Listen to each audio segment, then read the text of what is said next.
Hey, we all want to be full of the things that we love, full of the things that we enjoy, full on life. But here's the thing though. Sometimes you can be full and malnourished at the same time. Let's talk about it.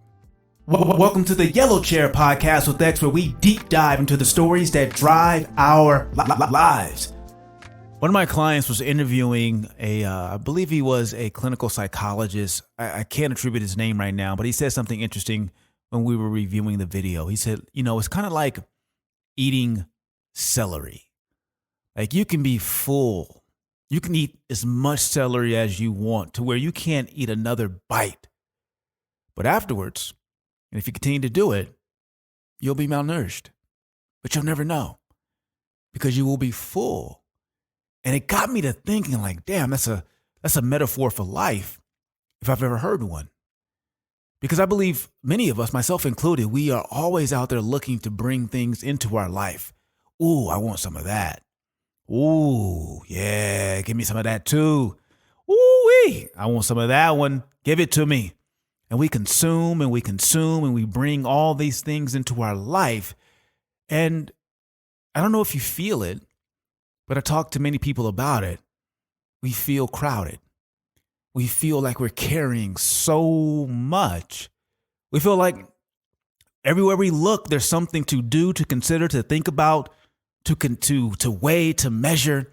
In other words, we are full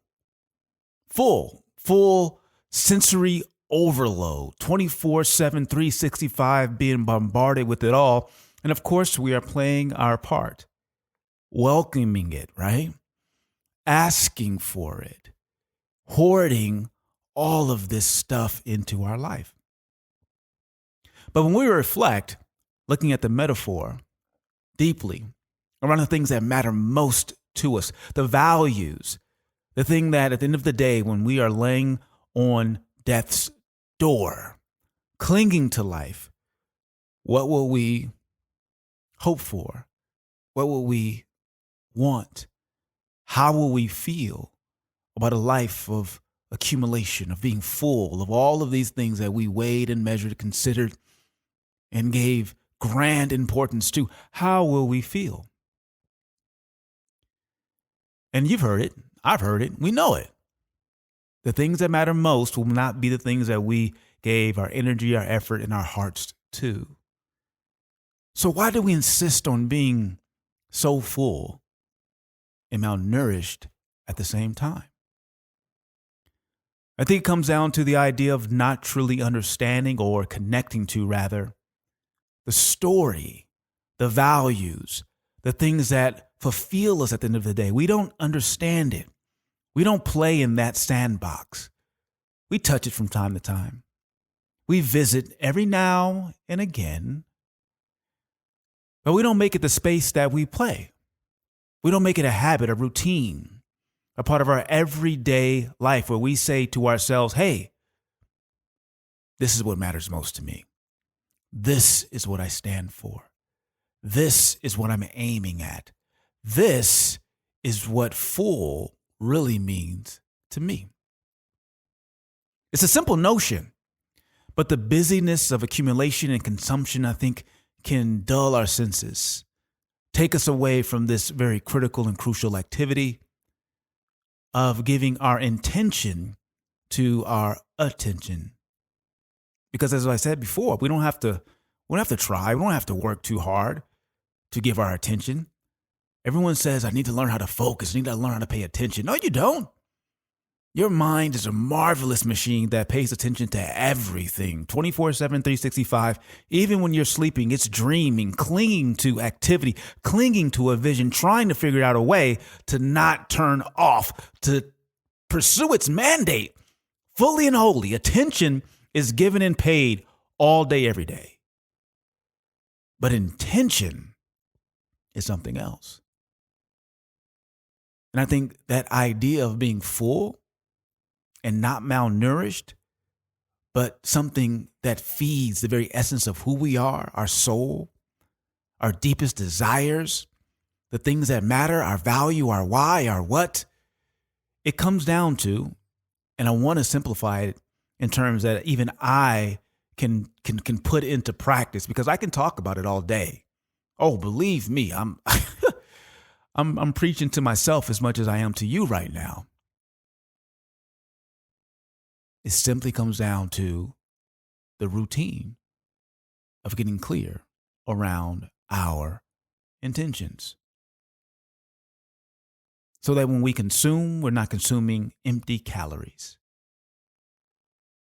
Because so many of us, and myself included, so much of our lives is given over to this idea. And I know I'm beating the same damn horse, and it feels like it's dead, but it's real.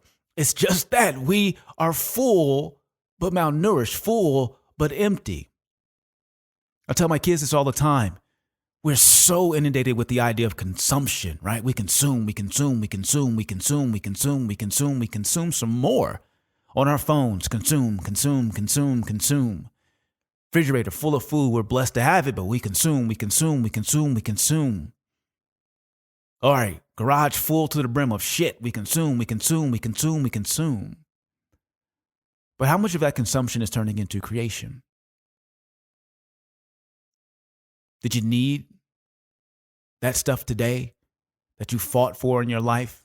And how did it add value? A simple idea. We're full, but malnourished. So I want to leave you with this thought. Here it is. The solution is simple. It's developing the routine and the habitual pattern of sitting down and becoming intentional. To direct your mind, to give it intention, so that the attention that you readily give is given to the things that matter most.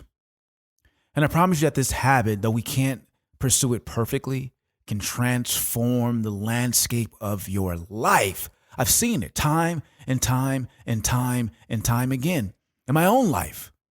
When I sit my ass down and I get intentional, and then I develop the habits and the routines that allow that intention to be put forward in a consistent way, stuff happens. And then when I turn that intention of consistency on a daily habit, a daily routine, a daily activity of thinking, feeling, and doing into some form of intensity, oh my, transformation station. Whether it's trying to transform my body, my relationship, my business, my faith, everything. You know, when I started with meditation, I'll give you this in terms of one area of my life that transformed. When I started with meditating about 22 years ago, I didn't do it consistently. Not at all. Not even the least bit. But right after my daughter was born and just before my son was born, I was going through some hellified trauma, questioning myself. Why was I here? What was I doing? You know, having this ego battle in my head. My wife and I, you know, on the brink of some, you know, go your way, I go my way. But I started meditating. And it wasn't this like try it thing. I was like, no, fuck that. I'm about to do it every day. I was doing it every day, religiously. Every day, 10 minutes, every day. And then from time to time, I talk about it on this podcast all the time. Routines are the bedrock, but you also need the ritualistic intensity that you bring in from time to time.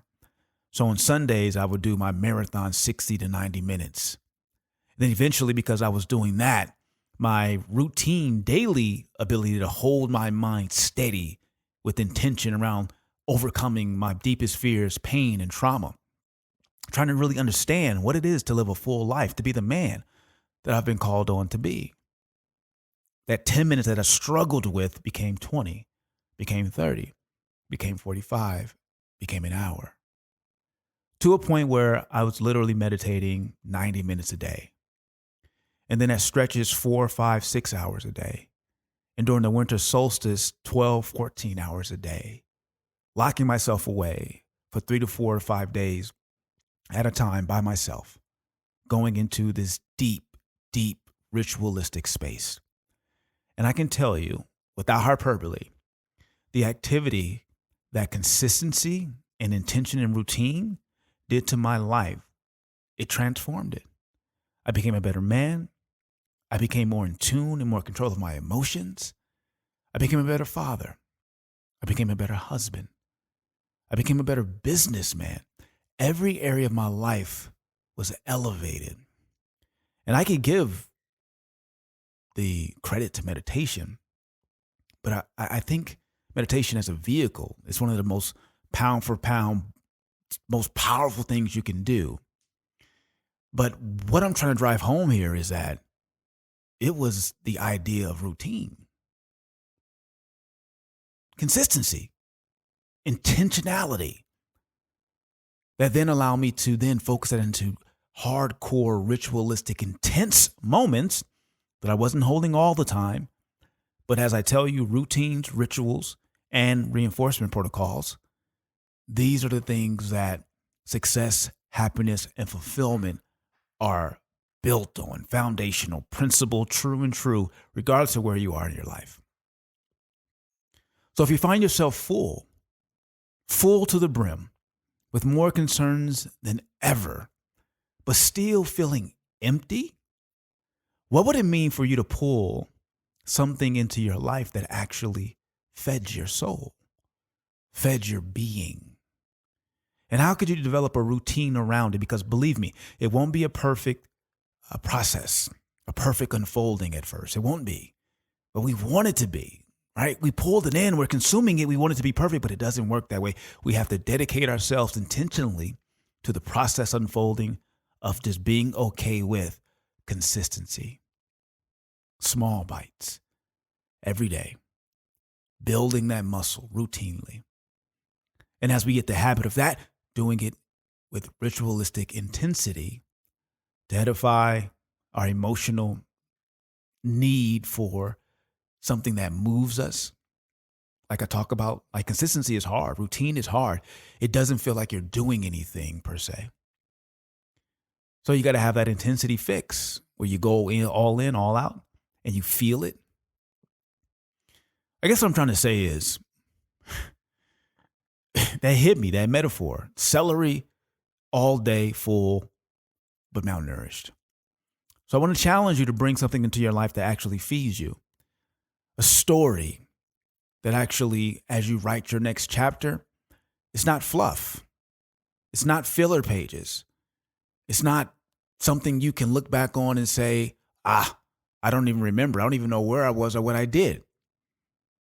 Because I believe that when you have intentionality and you're purposely bringing things into your life that feed you, your values, your soul, your calling, your mission, your vision, the whole nine, it changes things. It changes things. But how do you do that? Intentionality. Develop some good routines. Develop a ritual where you can get intense for a moment, right? To expand your horizons. And then last but not least, have some reinforcement protocols so when you slip, you can have something to pull you out of your downward spiral to stop the skid and get you back on track. Less consuming, more creating. Less bringing in empty stuff and more attracting the things that feed every part of our being. This is how we lead our story. This is how we lead our story. I'm X, and I'm out. Hey fam, thanks again for joining me in the yellow chair. I want to invite you to go even deeper, to take this to the next level by pulling out your phone and texting me at 800-425-2095. That's 800-425-2095. That's my direct number. Type in the word yellow chair. And when you text me, you'll be joining my X Factor weekly insider community where I send out resources to help you to continue to storify your life and to lead your story. So don't miss that opportunity. 800-425-2095. Thanks again for joining me here in the yellow chair. Make sure you like, subscribe, comment, share these podcasts. We're trying to change 100 million people's lives, and you're a part of that. So thank you again, and I see you in the next yellow chair. I'm out.